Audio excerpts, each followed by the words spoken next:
उसकी भुर्जी खिलाई मौसी। तेरे पापा अपनी कंजूसी से बाज नहीं आएंगे।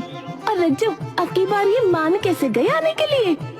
अरे बड़ी मुश्किल से मनाया है, ये कह के कि तेरे घर रुकेंगे तो ज्यादा खर्चा नहीं होगा। अरे तुम चिंता न करो रज्जू, देख तुम कैसे जीजा जी की जेब खाली कराती हूँ।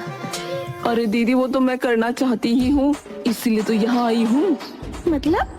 वो बाद में बताती हूँ दीदी, पहले आप जाके इनसे मिल लो। मिलूं तो तभी जब गाड़ी वाले से लड़ना छोड़ें।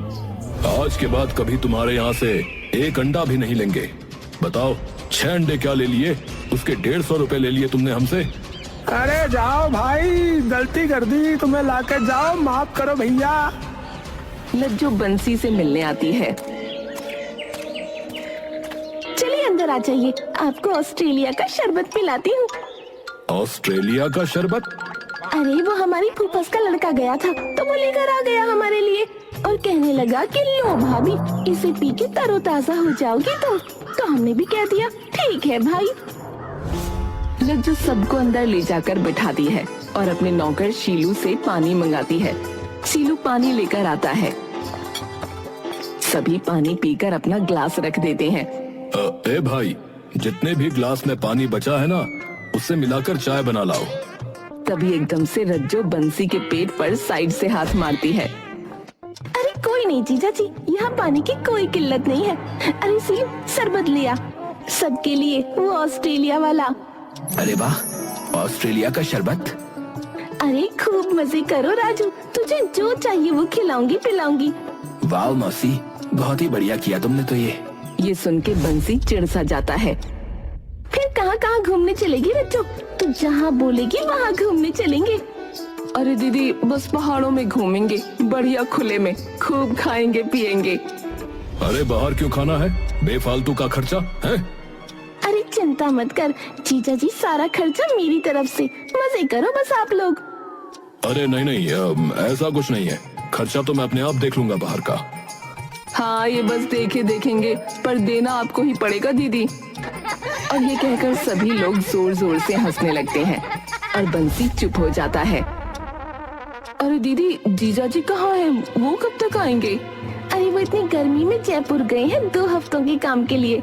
अरे कोई नहीं, चलिए आप लोग अंदर चल के हाथ मुंह धो लीजिए और आज आराम कीजिए, कल से बढ़िया घूमेंगे।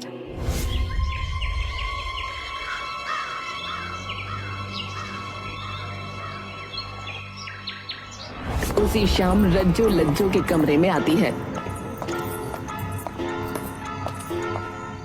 अरे आजा रज्जू रानी, आप बता आराम से कि चल क्या रहा है?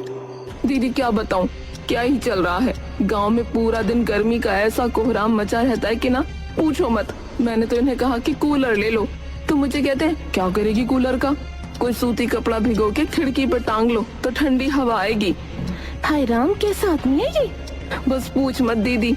लेकिन तभी राजू ने मुझे एक तरकीब बताई कि उनसे कूलर निकलवाएं कैसे। कैसे? जीजा जी का वो दोस्त है ना जिसकी कूलर की फैक्ट्री है। हाँ बिट्टू। हाँ, तो इनको बस वहीं तक लेके जाना है ताकि सस्ते में मिल जाए और सबके सामने तो ये मना भी ना कर पाएंगे। तरकीब तो अच्छी ढूंढी। तो दीदी, इन्हें हमारे जन्मदिन वाले दिन लेके चलते हैं। ठीक है, चिंता मत कर, समझ कूलर हुआ तुम्हारा। ये सारी बातें बंसी कमरे के बाहर खड़ा होकर सुन रहा था। अच्छा, तो इसीलिए आए हैं यहाँ। ठीक है, आने दो जन्मदिन, देखो मैं भी क्या ही करता हूँ।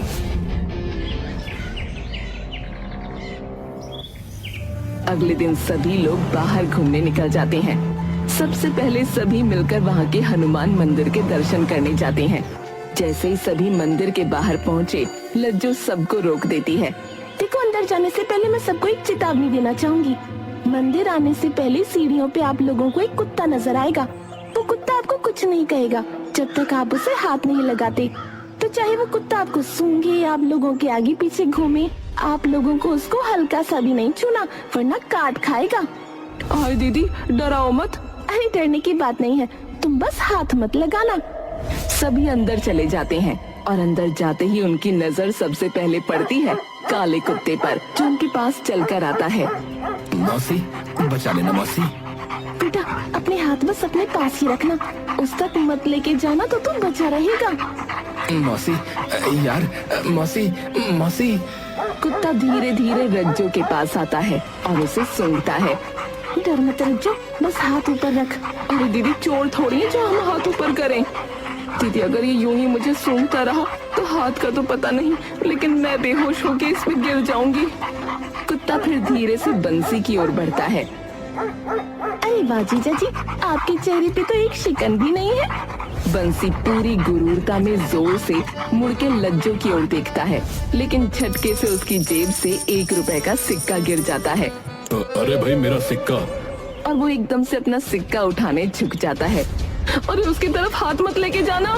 लेकिन तब तक सिक्का उठाने के लिए हाथ आगे बढ़ा लेता है और कुत्ता उस पर झपट्टा मार कर उसे काट लेता है। अरे अरे, काट लिया रे। आई। सत्यानाश हो तुम्हारा।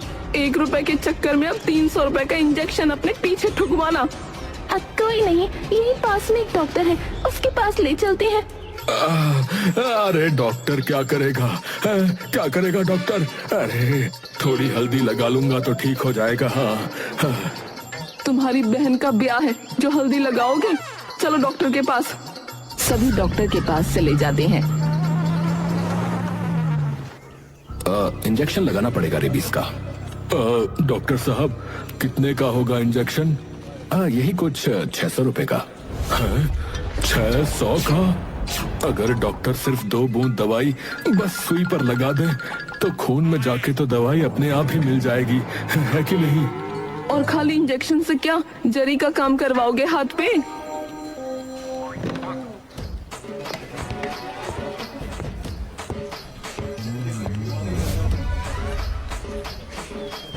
डॉक्टर इंजेक्शन लगा देता है और सभी घर वापस आ जाते हैं। कुछ दिनों बाद रज्जो का जन्मदिन आता है।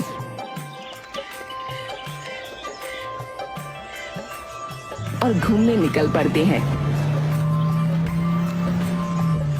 तभी उनकी गाड़ी एक फैक्ट्री के सामने रुकती है। ये क्या है? यहाँ क्यों रोकी? कुछ नहीं जीजा जी, हमारे ही एक दोस्त बिट्टू की फैक्ट्री है, तो सोचा कि उससे मिलते चले। चलो बताता हूँ तुम्हें। जैसे ही सब अंदर पहुँचते हैं तो बिट्टू उनका स्वागत करता है। अरे लज्जो भाभी, अरे आइए आइए। कैसे हो बिट्टू जी? अरे एकदम बढ़िया। बताइए कैसे याद किया? बस इनसे मिलिए, ये है हमारी बहन और उनके पति, और ये हमारा भांजा। आइए बहन जी, आइए भाई साहब, आइए आइए। भाई साहब, कुछ नया हमें भी दिखाइए। कोई कूलर आया है मार्केट में? हाँ हाँ बहन जी, क्यों नहीं। सारे टॉप के पीस है। कमरे में लगाएंगे तो ऐसा लगेगा कि कमरा नहीं, मसूरी के पहाड़ है। हाँ सुनिए जी, आज तो हमारा जन्मदिन है, हमें दिलवा दीजिए ना एक कूलर। बंसी रज्जो की ओर थोड़ी देर देखता है। दिखाओ भाई, कौन सा कूलर है तुम्हारे पास? ये सुन के लज्जो, रज्जो और राजू तीनों खुश हो जाते हैं। दिखाओ जरा, देखें कि कैसा है। बिट्टू अंदर से एक नया बड़ा कूलर मंगवाता है। बंसी जैसे ही कूलर को छूता है, अचानक उसे झटका लगता है और वो छाती पकड़ लेता है और जमीन पर गिर जाता है। हे राम, बंसी जी क्या हुआ?